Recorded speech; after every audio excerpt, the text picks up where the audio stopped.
കേരളത്തിലെ പദ്ധതിയിൽ നിന്ന് പട്ടികജാതി പട്ടിക വിഭാഗക്കാർക്ക് വേണ്ടി അനുവദിച്ചിട്ടുള്ള വൻ തുക പ്ലാൻ ഫണ്ടിൽ നിന്ന് വെട്ടിക്കുറച്ച വിഷയമാണ് ഞങ്ങൾ ഇന്ന് നിയമസഭയിൽ ഉന്നയിച്ചത്. സർക്കാർ ഇറക്കിയിരിക്കുന്ന ഉത്തരവുകളുടെ അടിസ്ഥാനത്തിൽ സർക്കാർ ഗണ്യമായ കുറവാണ് പട്ടികജാതിക്കാരുടെയും പട്ടികവർഗക്കാരുടെയും ഫണ്ടിൽ നിന്ന് വെട്ടിക്കുറച്ചിരിക്കുന്നത്. ജനുവരി 22-ാം തീയതിയും 25-ാം തീയതിയും സർക്കാർ ഇറക്കിയ രണ്ട് ഉത്തരവുകളുടെ ഭാഗമായി 450 കോടിയോളം രൂപ പട്ടികജാതിക്കാരുടെയും 111 കോടി രൂപ പട്ടികവർഗക്കാരുടെയും പ്ലാൻ ഫണ്ടിൽ നിന്ന് കട്ട് ചെയ്തിരിക്കുകയാണ്.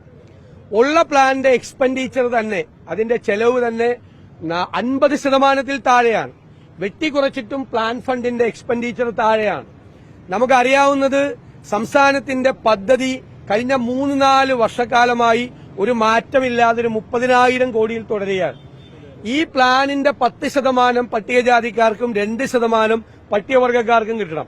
കഴിഞ്ഞ 5 കൊല്ലമായി പ്ലാനിന്റെ എസ്റ്റിമേറ്റിൽ വർധനവില്ലാത്തതുകൊണ്ട് പട്ടികജാതിക്കാർക്കും പട്ടികവർഗക്കാർക്കും കിട്ടുന്ന തുക കഴിഞ്ഞ 4-5 വർഷമായി ഒരേ തുക കിട്ടിക്കൊണ്ടിരിക്കുകയാണ്. അപ്പോ വളരെ ഗണ്യമായ കുറവ് പ്ലാനിൽ തന്നെ ഉണ്ട് 5 വർഷമായി. എന്നിട്ട് അതിൽ നിന്നാണ് വലിയ തുക വെട്ടിച്ചുരുക്കുകയും വലിയ തുക ചെലവഴിക്കാതെ വെച്ചിരിക്കുകയും ചെയ്യുന്നത്. ഇതൊരു ഗുരുതരമായ പ്രശ്നമാണ്. കേരളത്തിലെ പട്ടികജാതിക്കാരുടെ പാർപ്പിട പ്രശ്നങ്ങൾ, കുട്ടികളുടെ വിദ്യാഭ്യാസ പ്രശ്നങ്ങൾ, ക്ഷേമ പരിപാടികൾ ഇതെല്ലാം തകരാറിലായിരിക്കുകയാണ്. 100 കണക്കിന് ഡ്രോപ്പ് ഔട്ടുകളാണ് പ്രൊഫഷണൽ കോളേജുകളിൽ നിന്നും സ്കൂളുകളിൽ നിന്നും ഉണ്ടാകുന്നത്. ഈ ഗ്രാന്റ്സ് പോലും 2 വർഷം കൂടുമ്പോഴാണ് കൊടുക്കുന്നത്. ഹോസ്റ്റൽ ഫീസ് കൊടുക്കാൻ പറ്റാതെ അപമാനിതരായി കുട്ടികൾ ഹോസ്റ്റലിൽ നിന്ന് വിട്ടുപോരുകയാണ്. വാത്സല്യനിധി ഉൾപ്പെടെയുള്ള പദ്ധതികളെല്ലാം തകരാറിലായി. നിരവധി വിദ്യാഭ്യാസ, ആരോഗ്യ, ക്ഷേമ പദ്ധതികളാണ് തകരാറിലായിരിക്കുന്നത്. ഇത് കേരളത്തിലെ പട്ടികജാതി പട്ടികവർഗക്കാരോടുള്ള ക്രൂരമായ അവഗണനയാണ് യഥാർത്ഥത്തിൽ ഉണ്ടായിരിക്കുന്നത്. സർക്കാരിന് മറുപടിയില്ല. പക്ഷെ ദൌർഭാഗ്യകരമായൊരു കാര്യം ഉണ്ടായത്, പ്രതിപക്ഷ നേതാവ് എന്നുള്ള നിലയിൽ വാക്കൌട്ട് പ്രസംഗം നടത്തുമ്പോൾ തുടർച്ചയായി ബഹുമാന്യനായ സ്പീക്കർ അത് തടസ്സപ്പെടുത്തുകയാണ്. ഞാൻ ഏറ്റവും കുറവ് വാക്കൌട്ട് പ്രസംഗം നടത്തിയ പ്രതിപക്ഷ നേതാവാണ്. ഇവിടെ 30 മിനിറ്റും 35 മിനിറ്റും എല്ലാം വാക്കൌട്ട് പ്രസംഗം നടത്തിയ ശ്രീ VS അച്യുതാനന്ദനെ പോലുള്ള പ്രതിപക്ഷ നേതാക്കളുണ്ട്. ഞാൻ ഏറ്റവും കുറവ് പറയുന്ന ആളാണ്.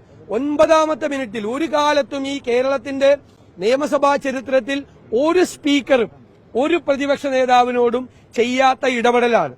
സത്യത്തിൽ സ്പീക്കർ ചെയ്യുന്നത് മുഖ്യമന്ത്രിയെ സന്തോഷിപ്പിക്കാൻ, സർക്കാരിനെ സന്തോഷിപ്പിക്കാനും എന്റെ പ്രസംഗം മനഃപൂർവ്വം തടസ്സപ്പെടുത്താനും അതിന്റെ ഒഴുക്ക് തടസ്സപ്പെടുത്താനും, ഞാനത് ഫിനിഷ് ചെയ്യുമ്പോൾ അത് സർക്കാരിന് ദോഷമുണ്ടാകാതിരിക്കാൻ വേണ്ടി മനഃപൂർവ്വമായിട്ടാണ്.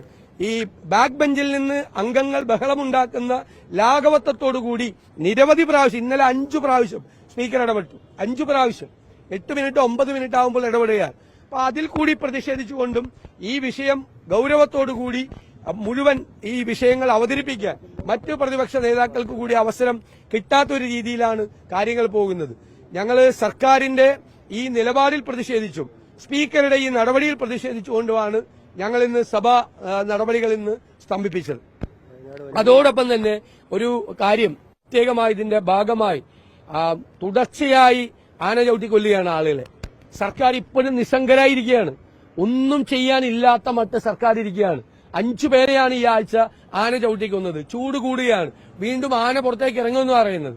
ഞാൻ കഴിഞ്ഞ ദിവസം സൂചിപ്പിച്ചതുപോലെ വനാതിർത്തികളിൽ മാത്രമല്ല, അല്ലാത്ത സ്ഥലങ്ങളിൽ താമസിക്കുന്ന ആളുകളെ പോലും വിധിക്ക് വിട്ടുകൊടുക്കാനുള്ള തീരുമാനമാണ് ഗവൺമെന്റിന്റെ. ഫോറസ്റ്റ് വകുപ്പിന്റെ വനം മന്ത്രിയുടെയും ചില പ്രസ്താവനകൾ ശരിയല്ല. ഇത് വനാതിർത്തിക്ക് അകത്തല്ല നടന്നിരിക്കുന്നത്, വനാതിർത്തിക്ക് പുറത്താണ് നടന്നിരിക്കുന്നത്. വനാതിർത്തിക്ക് അകത്തും വനാവകാശ നിയമം അനുസരിച്ചും അവിടെ ജീവിക്കാൻ ആദിവാസികൾക്ക് അവകാശമുണ്ട്. അപ്പൊ വനത്തിലേക്ക് അതിക്രമിച്ച് കടന്നവരെ അല്ല ആന ചവിട്ടിക്കൊന്നിരിക്കുന്നത്. ഒരു തെറ്റായ രീതിയിൽ ഈ മരിച്ചവരെ അധിക്ഷേപിക്കുന്ന കൂടിയാണ് ബഹുമാനപ്പെട്ട വനം മന്ത്രിയും. മദ്യപിച്ച് പോയി എന്നൊക്കെയാണ് പറയുന്നത്. മദ്യപിച്ച് പോയവരൊക്കെ ആന ചവിട്ടിക്കൊല്ലോ, മദ്യപിച്ച് പോയവരൊക്കെ ആന ചവിട്ടിക്കൊല്ലോ, അങ്ങനെയൊക്കെയാണ് പറയുന്നത്. വളരെ മോശമായിട്ടുള്ള രീതിയാണ്. ഒന്നും സർക്കാർ ചെയ്യുന്നില്ല.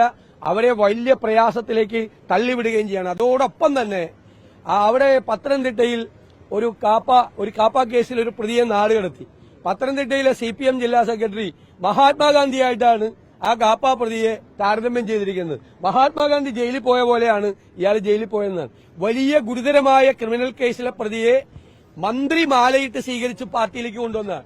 അയാളാണ് നാട് കടത്തിയിരിക്കുന്നത്. അതുകൊണ്ട് മാർക്സിസ്റ്റ് പാർട്ടിയുടെ ജില്ലാ സെക്രട്ടറി ഈ കാപ്പ കേസിലെ പ്രതിയെ ബഹുമാന്യനായ മഹാത്മാഗാന്ധിയുമായി താരതമ്യം ചെയ്തത് പിൻവലിക്കണം, അല്ലെങ്കിൽ അദ്ദേഹത്തിനെതിരായി